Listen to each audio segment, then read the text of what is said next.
So I don't know if you guys know, but it's Halloween. But yeah, so today I just every Halloween season, people always have a hard time deciding on what to do and where to go. People, it's either go trick or treating, go pumpkin carving, or just stay home. But the biggest issue and most popular issue people have having is whether or not they should go Knott's Scary Farm or Universal Halloween Horror Nights. So today I will highlight what people thought was more worth it through the price, the production, and if they would come again the next year. So first I will compare the prices and talk about what people say is more worth it. Universal is more expensive than Knott's Scary Farm, that's a given.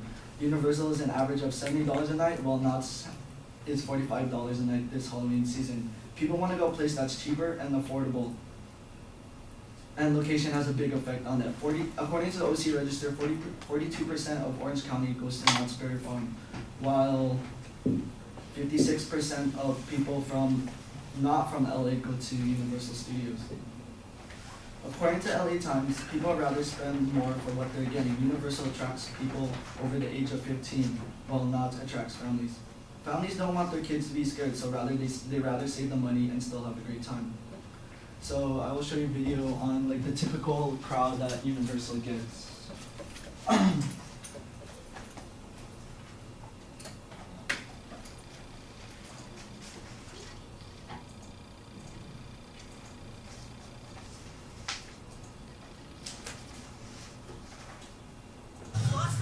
So as you can see, like the people around them, you only see more of a college students, and you don't really see kids in that like type of environment. You're ready to party! Rockstar Allie, Rockstar Alex, Al and Al, the Owls! Alright, before we do any more mazes, Alex and Allie, the Owls, need to get themselves a creepy voodoo donut. Because they saw the shining donut. There it is. Look at murder, red rum, murder, donut. Is it red velvet? It has to be red velvet if it's red rum donut. Oh, look, Alex. The cupcake version right there. Oh, we'll get out to Tyler. And yeah, so you can see like what type of people go to Universal Studios, and not Scary Farm is more of like a family thing.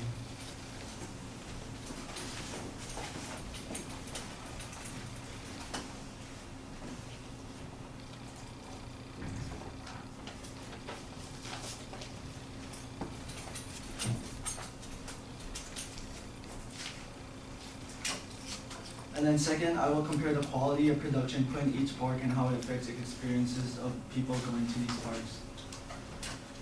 Universal specializes in mazes based on brand name horror films with movie studio quality sets, focusing on movies based on mazes rather than basic typical scary notations, which people like. People want to see movies like, people see movies like Chucky, American Horror Story, and Saw. People want to relive that movie they've seen and see their favorite characters at Universal Horror Nights. So yeah, as you can see here, this is the type of mazes you would typically see at Universal Horror Nights. Freddy vs. Jason, the show American Horror Nights, The Exorcist, Jabberwockies, and stuff. The increased competition has led Knott's to adopt quality over quantity ethos that has produced a line of haunted mazes that has grown stronger each and few seasons. As it has throughout history, Knott's continues to rely on tried and true Halloween tropes for its maze themes, focusing on voodoo, haunted hayrides, and clowns. Third, I want to discuss the after perspective, what people thought was worth it, and if they would come back. According to the OC Register, people who go to Knott's say they made a mistake and will go to Universal Studios. 82% of people who go to Universal come back each and every year. 41% of people going to Knott's say they would rather go to Universal Studios instead. So conclusion, so today I compared the different experience of Knott's Scary Farm through the prices, production, and the different outlooks of what is more worth it and if people should come back. So now you know what to expect next Halloween season.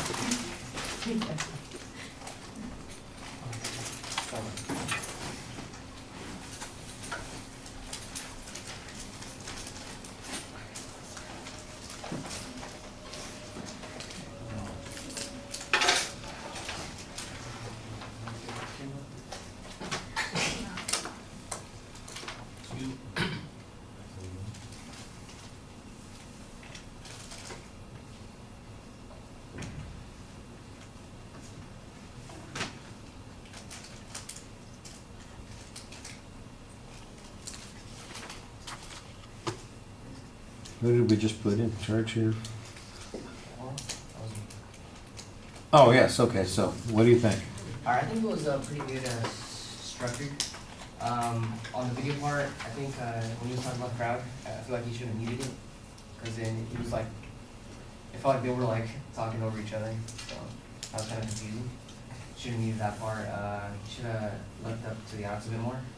And the pictures actually went well with his speech organization. Because he showed the types of, he was talking about types of mazes or themes, like the American Horror Story, The Exorcist, the Jabberwockies, and Jason and Freddy. I thought that was pretty cool because it went along fluid with the structure of his speech. Okay. I already had you do one of these, I'm sorry. You're double dipping on this, that's okay. It's just the way of the world, as they say. 1 point? Well, maybe. Maybe we'll average it. That would be fair, I think. You have the data as your attention device. I think that's pretty good. I think you get a little bit more out of it than you do and make it a little bit more interesting. The subject is clear. That's all right. That you're going to do a comparison, that seems pretty straightforward. How it's going to be organized, I think that needs to be worked on a little bit. The preview, basically it sounds not so much mechanical as it is kind of perfunctory. Well, we'll check this and we'll check this and then we'll check this and we'll check this. It just doesn't sound like it's very interesting. There's nothing compelling about what you're talking about, nothing that's pulling me in at the beginning, and it ought to be. It sounds to me like you think that in the long run Universal's a better value, even though it costs more money, that people are more satisfied with what they're getting. So don't be shy about saying that at the beginning.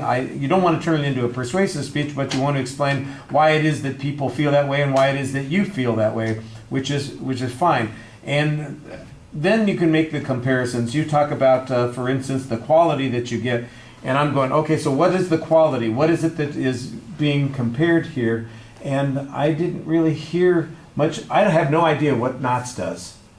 Clowns, apparently. They've got a bunch of tropes that they rely on. And so do they decorate the park? Do they have costume characters in the park? Are there any themes in the rides? Is there any special entertainment that's provided? What kinds of things do they do for families that you think maybe minimize the scare factor or the quality factor? I don't know, because I don't really get much discussion of that. What I did get a discussion of is what the cost was and how people feel about it afterwards. There was some confusion about the statistics. I know that 42% of Orange County does not go to Knott's Scary Farm. What you mean is that 42% of the people who go to Knott's Scary Farm come from Orange County.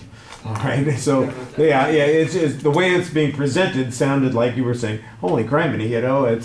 And that half of the, almost 60% of the population in LA County is going to Universal. Well, I don't want to go there. That's a hell of a lot of people. That's 7 million people showing up there. And I know that that's not what you meant. So you want to get those numbers correct. You want to present them appropriately, and that's a problem. And there are a couple of other places where we have the same sort of thing, like when you're talking about the satisfaction rating. That 42% of the people who were surveyed after they'd gone to Knott's felt like they hadn't spent their money the most effective way possible. That's pretty straightforward. That's the way you ought to say it. And 20% of them said, next year I'm going to Universal. Whereas 80% of the people at Universal who went to Universal come back the next year. That's a pretty high retention rate.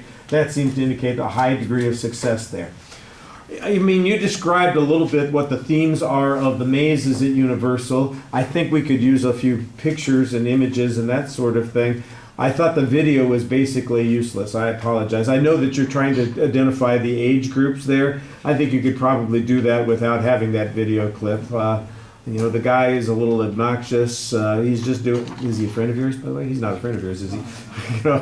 Just some random guy who is talking about his visit to Universal, and he's following around these girls, by the way, which, if he didn't know them, I would think that would be a little creepy if I was those girls at the park, saying some guy's following me around with his video camera, talking about things. They seemed okay with it. That's all right. But, the point that you're making is is there a demographic? What's the average age of people that go to Knott's Scary Farm? It's 42 because they're taking their family, you know, their kids, and so they're a little bit older. Whereas 70% of the people who are going to Universal are in their 20s, you know, something like that. There's got to be a way to break that down, simple, that doesn't require the video thing.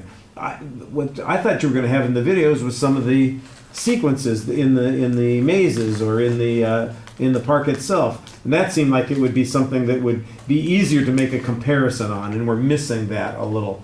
So I think that's problematic. There's too much reading going on. I think you've got some good information here. You know the one slide where you've got the promotional slide for Universal with all their mazes and everything. That's I think fine, but it doesn't really tell us much about the experience. And I think that you need to give us a little bit more on that. My guess is some people here know those experiences, and maybe that would have been something to do in the audience analysis section when you were working with your group. Say, well, what did you get? Have you been to Universal? Have you been to Knott's? What did you think? And then you could kind of integrate that into the speech. I talked to some of my classmates who thought Knott's was great, but that was, you know, the last time they went was when they were 7, and you know But the people I talked to who went to Universal were so horrified, they were scared, they had to scream and cry and hold hands the whole way they went through all of these mazes. And I thought that was pretty amazing that people who are in our college age, you know, felt that way about these sorts of things. And then you can make it a little bit more interesting. Just hindsight is 20/20. You can always think of more things to do, but you want to try and think of this ahead of time. All right, thank you.